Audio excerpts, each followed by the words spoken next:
Indian ജനാധിപത്യം എന്ന് പറയുന്നതിൻ്റെ ഒരു ഒരു എന്താ പറയണ്ട ഒരു ഫ്രെയിം അത് തകർന്നു പോകുന്ന ഒരു സ്ഥലത്താണ് ഞാനിപ്പോൾ കാണുന്നത്. അത് നമ്മൾ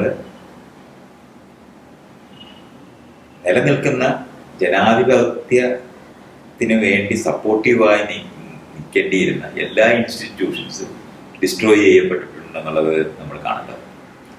നമ്മളെല്ലാം 5 വർഷം കൂടുമ്പോൾ ഇലക്ഷൻ വരും. നമ്മുടേതായ ലോകങ്ങളെല്ലാം അങ്ങനെ തന്നെ തുടരും. വീണ്ടും വീണ്ടും നമുക്ക് അടുത്ത ഇലക്ഷൻ വരുന്നത് വരെ സഫർ ചെയ്താൽ മതി എന്നൊക്കെ വിചാരിക്കുന്ന നിലവാരത്തിലാണ് നമ്മൾ ഗവൺമെന്റുകളെ കണ്ടിരുന്നത്. പക്ഷെ അങ്ങനെ അല്ലാത്തൊരു പ്രശ്നം നമുക്കുണ്ടായിട്ടുണ്ട്. ജനാധിപത്യത്തിന്റെ മൂല്യങ്ങളാണ് നമുക്ക് ഇറോഡ് ചെയ്തുകൊണ്ടിരിക്കുന്നത്. ഇൻസ്റ്റിറ്റ്യൂഷൻസ് നഷ്ടപ്പെടുന്നത് ചിലപ്പോൾ നമുക്ക് രണ്ടാമതുണ്ടാക്കാൻ കഴിഞ്ഞെന്ന് വരും. പക്ഷെ വളരെ പാടുപെട്ടുണ്ടാക്കിയ ഒരു ജനാധിപത്യ സംസ്കാരമുണ്ട്. അത് എറോഡ് ചെയ്യപ്പെട്ട നമുക്ക് തിരിച്ചു പിടിക്കാൻ പറ്റും. അതിന്റെ ഒത്തിരി ലക്ഷണങ്ങൾ നമുക്ക് കാണും. ഇപ്പൊ നമുക്ക് ഈ ജനങ്ങൾ ഒരു സ്ഥലത്ത് സംഘടിച്ച് നിയമം കയ്യിലെടുത്ത് പെരുമാറുന്നത് ലെജിറ്റിമൈസ് ചെയ്യുന്ന നിലവാരത്തിലുള്ള ആശയങ്ങൾ എല്ലായിടും വന്നു.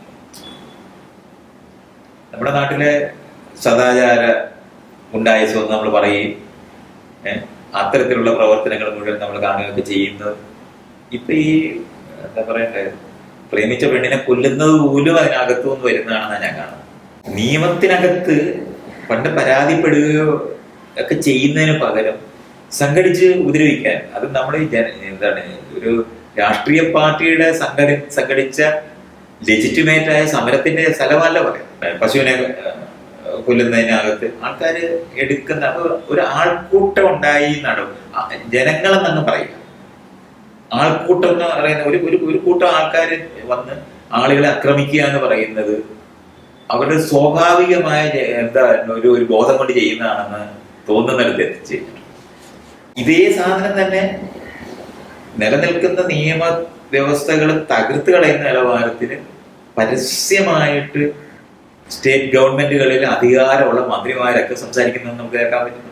ഒരു കുട്ടിയെ റേപ്പ് ചെയ്ത അവനെ കൈ കിട്ടിയ വെടിവെച്ച് കൊല്ലും എന്ന് പറയുമ്പോൾ യഥാർത്ഥത്തിൽ അവർ കൊന്നു കളഞ്ഞു എന്നുള്ള യാഥാർത്ഥ്യമുണ്ട്.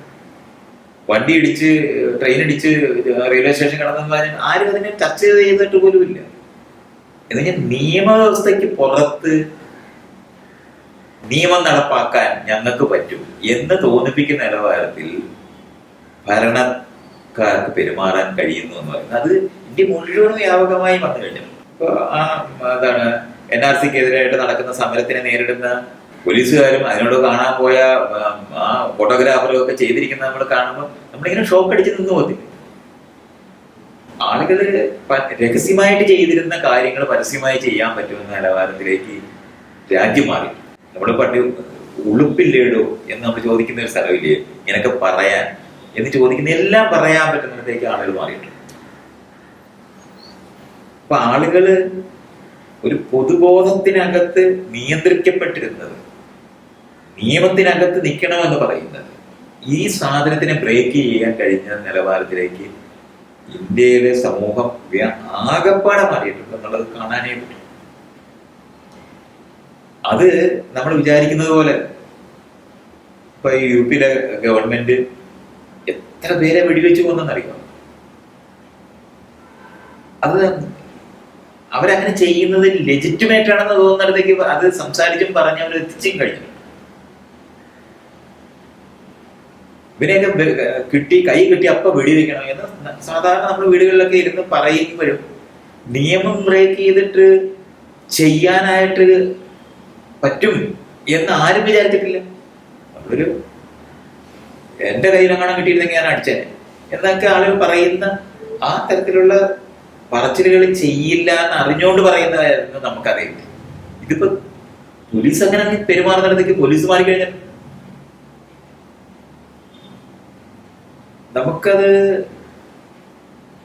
ഒരാള് തെറ്റ് ചെയ്തോ ഇല്ലയോ അത് ഞാൻ നേരത്തെയുള്ള നിയമത്തിന്റെ അകത്ത് എങ്ങനെയാണ് 1000 കുറ്റവാളികൾ രക്ഷപ്പെട്ടാലും ഒരു നിരപരാധി ശിക്ഷിക്കപ്പെടരുത് എന്ന് പറയുന്നതായിരുന്നു നമ്മുടെ സെൻസിബിലിറ്റി.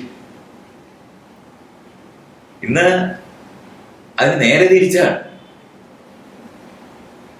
ഒരാള് ജയിലിൽ കിടന്നു പോയാലൊന്നും ഒരു വലിയ കാര്യമില്ല. അതിപ്പോ ഇത്ര പേര് അങ്ങനെ കിടക്കുന്നുണ്ട്, ഇങ്ങനെ പറയുന്നിടത്താണ് പോയി. കാരണം ആ സെൻസിറ്റിവിറ്റിയാണ് നമുക്ക് നഷ്ടപ്പെട്ടത്, സംശയമൊന്നും വേണ്ട. ആ സെൻസിറ്റിവിറ്റി നഷ്ടപ്പെട്ടു പോയത് കാരണം കൊണ്ട് ആളുകൾ നിയമം കയ്യിലെടുത്ത് പെരുമാറാൻ അവർക്ക് അവകാശമുണ്ട് എന്ന് വിചാരിക്കുന്നിടത്തേക്ക് നീങ്ങിയിട്ടുണ്ട്. ഇത് നമ്മൾ ചെയ്യുമ്പോൾ, നമ്മൾ എന്ന് പറയുന്ന ആൾക്കാർ, അത് ആർക്കും അവര് നമ്മളാണെന്ന് വിചാരിക്കാൻ പറ്റുമല്ലോ. നമ്മൾ ചെയ്യുമ്പോൾ ശരിയായിരിക്കുകയും അന്യര് ചെയ്യുമ്പോൾ തെറ്റായിരിക്കുക എന്ന് പറയുന്ന യുക്തിയിലേക്കാണ് ഇപ്പൊ നിൽക്കുന്നത്. അപ്പൊ ഈ പ്രതിഷേധിക്കുക നിയമവ്യവസ്ഥക്കകത്ത്, നിയമത്തിന്റെ മുമ്പിലാണ് നമ്മൾ തുല്യരായിരുന്നത്. അല്ലാതെ തുല്യത ലോകത്തില്ല. ജനിച്ചാലൊന്നും ഒരാൾ തുല്യരാകും, ജനിക്കുന്ന കുഞ്ഞുങ്ങളായിട്ടാണ്. എങ്ങനെ തുല്യമാകും? എത്രയോ നാളത്തെ പണിയെടുത്തിട്ടാണ് ഒരാളെ പ്രായപൂർത്തിയായ ആളാക്കി മാറ്റുന്നത്. അപ്പൊ അങ്ങനെ നിന്നിരുന്ന സ്ഥലത്ത് നിയമവ്യവസ്ഥ കൊണ്ട് മാത്രമാണ് നമ്മൾ ഈ പറയുന്ന തുല്യതയുടെ എന്തെങ്കിലും തരത്തിലുള്ള പ്രാക്ടീസസോ നീതി എന്ന് നമ്മൾ പറയുന്ന കാര്യങ്ങളോ ഒക്കെ ഉള്ളത് അത്രേ ഉള്ളൂ. അല്ലാതെ താനെ ഉള്ളതല്ല. മനുഷ്യർ പ്രാക്ടീസ് ചെയ്ത് നിർബന്ധപൂർവ്വം ആചരിച്ചാൽ മാത്രമേ നിലനിൽക്കുന്ന സാധനമാണ് നമ്മൾ ഈ പറയുന്ന സമത്വം എന്ന് പറയുന്നതോ നീതി എന്ന് പറയുന്നതോ. ഇത് തീരെ ശ്രദ്ധിക്കാതെ അത് എന്താണ് പ്രകൃതിദത്തമായി ഇവിടെ ഉള്ളതാണ് എന്നുള്ള നിലവാരത്തിലാണ് നീതിയെ പറ്റിയൊക്കെ ആളുകൾ വിചാരിക്കുന്നത്. ആ നീതി ഇവിടെ ഉണ്ട്. പക്ഷെ ഞാൻ പറയുന്നത് അങ്ങനത്തെ ഒരു സാധനം ഇല്ല, ഇല്ലാതായിപ്പോ, കണ്ണിന് മുമ്പിൽ ഇല്ലാതായി. മുഴുവൻ സ്ഥലത്തും കൊച്ചു കൊച്ചു സംഘടിതമായ ആളുകൾ ഉണ്ടായി എന്തിനെങ്കിലും ഒരു പേരങ്ങ് ഇടുക. ഇപ്പൊ എന്താണ്, കേന്ദ്ര ഗവൺമെന്റിനകത്ത് BJP-ക്കാർ അധികാരത്തിൽ ഇരിക്കുന്ന കാരണം കൊണ്ട് ഹിന്ദു എന്ന ഐഡിയ തോന്നിക്കുന്ന ഏതെങ്കിലും ഒരു പേരിട്ടാൽ മതി. ഒരു സംഘത്തിന് എല്ലാ ലെജിറ്റിമേഷൻ കിട്ടുക. എന്നിട്ടോ ഞങ്ങൾ BJP-യോ അല്ലെന്നുണ്ടെങ്കിൽ RSS-ഓ ഒന്നും അല്ല എന്ന് പറയുകയും, എന്നാൽ ആ കൊടകിഴി നീക്കാൻ പറ്റുന്ന ഒരു യുക്തിക്കകത്തേക്ക് അത് നീങ്ങിയിട്ടുണ്ട്. ഏത് ഒരു പേരിട്ടാൽ മതി. ഇന്ത്യയിലെ ഏതെങ്കിലും ഒരു ദൈവത്തിന്റെ പേരിട്ട് കഴിഞ്ഞാൽ ലെജിറ്റിമേഷൻ ആയ പോലെ. ഇതൊരു ഭയങ്കര ഒരു ടെക്നിക്കാണ് അതൊക്കെ. ഇതുപോലെ തന്നെയാണ് ഇപ്പൊ ഈ മൈനോറിറ്റികളുടെ ഇടയിലും ഇതുപോലെ ആ മതത്തിനെ റെപ്രസെന്റേറ്റ് ചെയ്യുന്ന ഏതെങ്കിലും ഒരു പേരിട്ട് കഴിഞ്ഞാൽ അവർക്ക് മര്യാദകളായിട്ട് പെരുമാറാനുള്ള ലൈസൻസ് ആണ്. നമ്മുടെ ആൾക്കാർ ആയിട്ട് എല്ലാവർക്കും നിൽക്കാൻ പറ്റും, ഓരോ വിഭാഗമായിട്ട് നിന്നിരുന്നത്.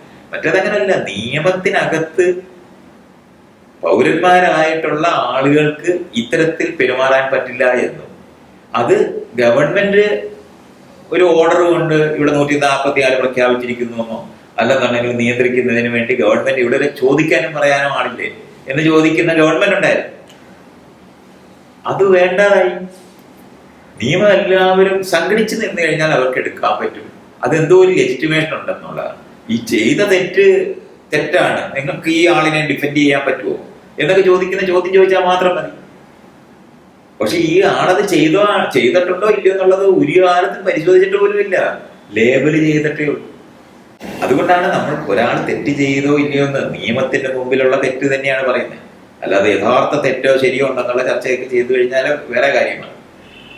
നിയമപരമായിട്ട് ഉണ്ടായിരുന്ന തെറ്റുകളെ മുഴുവനും തെറ്റായിട്ട് കാണാതെ അത് റിപ്പോർട്ട് ചെയ്യുക, നിയമം കയ്യിലെടുക്കാതെ ഒരു സിസ്റ്റത്തിനകത്തേക്ക് കൊണ്ടുവരിക എന്ന് പറയുന്ന പണിയാണ് നമ്മൾ വർഷങ്ങളായിട്ട് എടുത്തുണ്ടാക്കിയത്. ഇതാണ് ബ്രേക്ക് ചെയ്തത്. ഈ ബ്രേക്ക് ചെയ്തിരിക്കുന്ന സാധനം ഇപ്പൊ ഹിന്ദുത്വം എന്ന് പറയുന്ന ആശയ സംഹിതയായിട്ട് ബന്ധപ്പെട്ട് നിൽക്കുന്ന ആർക്കും എന്ത് വേണേലും ചെയ്യാൻ പറ്റുന്ന ഈ ഒരു പ്രദേശമാണ് ഇന്ത്യ എന്ന് വരുന്ന ബോധം ഉണ്ടാക്കി കഴിഞ്ഞു. അപ്പൊ ബാക്കിയുള്ള ആൾക്കാർ ചെറുക്കാനായിട്ട് പിന്നെ നിൽക്കാനേ പറ്റുള്ളൂ. ഈ ഒരു പൊതുബോധം, ഒരു രാജ്യത്തിലെ പൗരബോധം ഉണ്ടായിരുന്ന ഒരു നാടിനകത്ത് ഇത്തരത്തിലുള്ള കൾട്ടുകൾ രൂപപ്പെടുത്തിയെടുക്കാനായിട്ട് കഴിഞ്ഞു എന്നുള്ളതാണ് ഇപ്പൊ നടന്നിരിക്കുന്ന ഇന്ത്യയിൽ നടന്നിരിക്കുന്ന ജനാധിപത്യ ധ്വംസനത്തിനെതിരെ ഏറ്റവും വലിയ പ്രശ്നമായിട്ട് മാറിയിട്ടുണ്ട്. നമ്മൾ അത് കൃത്യമായിട്ട് മനസ്സിലാക്കേണ്ടതുണ്ട്. ജുഡീഷ്യറി യൂസ്ലെസ് ആണെന്ന് പറയുന്ന നിലവാരത്തിൽ അതിനകത്ത് അതിനെ നള്ളിഫൈ ചെയ്യുന്ന നിലവാരത്തില് സത്യത്തിൽ മോശപ്പെട്ട വിധികളും സാധനങ്ങളും അതിനകത്ത് ഇതൊക്കെ ഉണ്ടായിട്ടില്ല എന്നുള്ള അഭിപ്രായം എനിക്കുമില്ല. പക്ഷെ ഇതെല്ലാം പറയുമ്പോഴും നമുക്കറിയാം നിയമവ്യവസ്ഥയ്ക്കകത്ത് നിന്നുകൊണ്ട് തന്നെയാണ് സമരം ചെയ്ത് ആ സമരം എന്ന് പറയുന്നത് തന്നെ ലെജിറ്റിമേറ്റ് ആയിട്ട് നമ്മൾ സമരം ചെയ്തിട്ടൊക്കെ തന്നെയാണ്. അങ്ങനത്തെ ഒരു വ്യവസ്ഥ കൊണ്ട് നിലനിന്നിരുന്ന സ്ഥലത്ത് അത് മുഴുവൻ ബ്രേക്ക് ചെയ്ത് ആൾക്കൂട്ടത്തിന്റെ ബലം കൊണ്ട് കാര്യങ്ങൾ ചെയ്തെടുക്കാൻ പറ്റുമെന്ന് പറയുന്ന ബോധം ഉണ്ടാക്കിയെടുക്കാൻ ഈ കഴിഞ്ഞ ഗവൺമെന്റുകൾക്ക് കഴിഞ്ഞു എന്നുള്ള യാതൊരു. ഒപ്പമാണ് സുപ്രീം കോടതി സഹിതം താഴോട്ടുള്ള ഇലക്ഷൻ കമ്മീഷൻ, യൂണിവേഴ്സിറ്റികളിൽ ഉണ്ടായിരുന്നത്, അതുപോലെ തന്നെ മീഡിയ എന്ന് പറയുന്നത്, ഇത് മുഴുവനും നിശബ്ദമാക്കപ്പെടുകയോ അല്ലെന്നുണ്ടെങ്കിൽ ആക്രമിക്കപ്പെടുകയോ അല്ലെന്നുണ്ടെങ്കിൽ കാശ് കൊടുത്ത് വാങ്ങുന്നിടത്തോ എത്തിച്ചെന്നിട്ടുണ്ട്. ഏറ്റവും കൂടുതൽ പണം എന്ന് ഉപയോഗിക്കുന്നത് എലക്ഷൻ ജയിക്കുന്ന ആളുകളെ വാങ്ങുന്നതിന്. പണം എന്ന് പറയുന്നത് വാങ്ങാത്തവരായിരിക്കണ്ടേ രാഷ്ട്രീയക്കാർ എന്നൊക്കെ നമ്മൾ പറയും. പക്ഷെ ഒരുത്തന്റെ കൺമുമ്പില് അവന്റെ ഇമാജിനേഷന് പുറത്തുള്ള കാശാണ് ഓഫർ ചെയ്യുന്നത്. അങ്ങനെയാണ് അത് സംഭവിച്ചിരിക്കുന്നത്. ഓരോ വിഭാഗമായി നിന്നിരുന്ന രാഷ്ട്രീയ പാർട്ടിക്കാര് ഒന്നിച്ചു ചേർന്ന് മുന്നണികൾ രൂപപ്പെട്ടൊക്കെയായിരുന്നു. ഞാൻ ശരിക്കും പറഞ്ഞാൽ ജനാധിപത്യത്തിന്റെ അകത്തെ ഒരു നീടാണ് വ്യത്യസ്തതകളെ നിലനിർത്തിക്കൊണ്ട് തന്നെ ഒന്നിക്കുക എന്ന് പറയുന്നത്. വലിയൊരു കീ ആയിട്ട് നമ്മൾ വ്യത്യസ്തതകള് നിലനിർത്തിക്കൊണ്ട് തന്നെ ഒന്നിച്ചു നിൽക്കാൻ കഴിയുക എന്ന് പറയുന്നതാണ് ജനാധിപത്യം. അപ്പൊ ആ സ്ഥലത്ത് വ്യത്യസ്തതകളെ നിലനിർത്തി ഒന്നിക്കുന്നത് കൊണ്ട് വ്യത്യസ്തതകളായിട്ടുള്ള രാഷ്ട്രീയ മറ്റേത് ഇന്ത്യയിൽ ആദ്യം ഒറ്റ പാർട്ടി മാത്രമായിട്ടായിരുന്നു, കോൺഗ്രസ് പാർട്ടി മാത്രമേ. വളരെ ചെറിയ ചെറിയ പ്രാദേശിക പാർട്ടികൾ മാത്രമേ ഉണ്ടായിരുന്നു. അത് കഴിഞ്ഞ് പിന്നെ നമുക്ക് കാണാൻ പറ്റുന്നുണ്ട് ഒറ്റ പാർട്ടി നിന്നുകൊണ്ട് ഭരണം എന്ന് പറയുന്നത് ജനാധിപത്യ വിരുദ്ധമായി മാറിക്കൊണ്ടിരുന്നു എന്നുള്ളത് നമ്മൾ കാണുകയും ലോക്കലായ പാർട്ടികൾ ഉണ്ടാകുന്നതും എല്ലാം നമുക്ക് കാണാൻ പറ്റുന്നത്. പക്ഷെ അപ്പോഴും ഒന്നിക്കുക എന്ന് പറയുന്നത് മുന്നണിയെ അനുസരിച്ചിട്ടായിരുന്നു. ഇന്ന് ആ മുന്നണിക്ക് തന്നെ ഒരു മീനിങ് ഇല്ലാതാക്കി കളയുന്ന നിലവാരത്തിൽ ധനം ഉപയോഗിച്ച് ഇത് മുഴുവനും ആളുകളെ ഒന്നിച്ച് നിൽക്കാൻ തന്നെ, എതിർത്ത് നിൽക്കുന്നവർക്ക് പോലും ഒന്നിച്ച് നിൽക്കാൻ തന്നെ കഴിയാത്ത നിലവാരത്തിൽ ആദ്യമേ തന്നെ ഡിസ്യൂണിറ്റി ഉണ്ടാക്കിയെടുക്കാൻ അവർക്ക് കഴിയുന്നു. അത് കഴിഞ്ഞിട്ട് ഇനി ജയിച്ചാൽ തന്നെ അവരെ വാങ്ങി പോകുന്ന നിലവാരത്തിൽ നിൽക്കുന്നത്. ഇതൊക്കെ നമുക്ക് കണ്ണിന്റെ മുമ്പിൽ തന്നെ ഈ എന്താ പറയണ്ടേ ജനാധിപത്യ മൂല്യങ്ങളെ മുഴുവനും ബിലോ ദ ബെൽറ്റ് ഇടിക്കരുത് എന്ന് പണ്ട് പറഞ്ഞിരുന്ന മുഴുവൻ സാധനം അങ്ങ് ചെയ്ത് അധികാരത്തിൽ കടന്നാൽ ശരിയായി എന്നുള്ളത്. എങ്ങനെ അധികാരത്തിൽ എത്തിക്കഴിഞ്ഞാൽ ശരിയായി എന്ന് പറയുന്ന ഒരു പൊതുബോധത്തിനകത്ത് അതിനകത്തൊന്നും വിഷമമില്ലാതായി നമ്മൾ മാറിക്കഴിഞ്ഞു. നിരന്തരം ഇത്തരത്തിലുള്ള വരികൾ ഈ അന്തിച്ചർച്ച എന്ന് പറഞ്ഞിട്ട് ഈ ടെലിവിഷൻ അതൊക്കെ നടക്കുന്നുണ്ട്. ഇൻസെൻസിറ്റീവായ ആൾക്കാർ മാറിക്കഴിഞ്ഞു. പരസ്പരം സംസാരിക്കുകയും പറയുകയും ചെയ്യാൻ പറ്റത്തില്ല എന്ന് വിചാരിച്ചിരുന്ന എല്ലാം സഭയിൽ ഉന്നയിക്കുന്നത്. മറ്റത് സഭ്യം എന്ന് നമ്മൾ പറഞ്ഞ സഭയിൽ ഉന്നയിക്കാൻ കഴിയാത്തതെന്നുള്ള നിലവാരത്തിൽ അസഭ്യം എന്ന് പറഞ്ഞിരുന്ന സാധനങ്ങളാണ്. അത് മുഴുവൻ പറയാൻ പറ്റുന്നിടത്തേക്ക് ഈ ടെലിവിഷനകത്ത് അവരുടെ റേറ്റിങ്ങിനെ പറ്റി മാത്രം അവർ ആലോചിച്ചുകൊണ്ട് ചെയ്യിച്ചെടുക്കും. ഭയങ്കര പ്രശ്നമായി അവര് തമ്മിൽ എന്ന് പറഞ്ഞിട്ട് എല്ലാവരും കൂടെ കാണാനിരിക്കുക. വളരെ അല്ലെങ്കിൽ കണ്ടുകൊണ്ടിരിക്കുന്നവരും കേട്ടുകൊണ്ടിരിക്കുന്നവർക്കും ആയിരിക്കുന്ന ആൾക്കാരുടെ പരസ്പരം എന്തും നിങ്ങൾക്ക് പറയാൻ പറ്റും എന്ന് തോന്നുന്ന നിലവാരത്തിൽ ഒരു റെഗുലേഷൻ സാധ്യമല്ലാത്ത നിലവാരത്തിൽ സ്വയം നിയന്ത്രിതമായിട്ടോ അല്ലെങ്കിൽ മറ്റുള്ള നിയമങ്ങൾ കൊണ്ടോ ചെയ്യാൻ കഴിയാത്ത നിലവാരത്തിലേക്ക് മാറി. ഇതൊരു കുടുങ്ങിയ സ്ഥലമാണ്. ഇന്ത്യൻ ജനാധിപത്യം യഥാർത്ഥത്തിൽ തകർച്ചയിലാണ്. അത് നമ്മൾ തിരിച്ചറിയുന്നില്ല എന്നുണ്ടെങ്കിൽ രാജ്യം നഷ്ടപ്പെട്ടു പോകുമെന്ന് എനിക്ക് ഒരു 1.5 വർഷം മുമ്പ് ഞാൻ ഇയാളോട് തന്നെ പറഞ്ഞിട്ടുള്ളതായിരിക്കും. അതിന്റെ എല്ലാ തരത്തിലും പ്രശ്നങ്ങളാണ്. നമ്മൾ വിചാരിക്കുന്ന പോലെ എലക്ഷൻ വരും, 5 വർഷം കഴിയുമ്പോൾ എന്തായാലും അക്കൗണ്ടബിലിറ്റി ഉണ്ടാകാൻ ബാധ്യതയാണല്ലോ എന്ന് പറയുന്നത് പോലെ ഒന്നും നിലനിൽക്കുമെന്ന് ഞാൻ വിചാരിക്കുന്നേ. രാജ്യം നഷ്ടപ്പെട്ടു പോകാനുള്ള സാധ്യതയാണ്. അത് ഈ പറയുന്ന ഇൻസെൻസിറ്റീവായിട്ട് പരസ്പരം സംസാരിക്കുന്ന എല്ലാ സാധനങ്ങളും അതിന് വളം വയ്ക്കുന്ന കാര്യങ്ങളാണ്.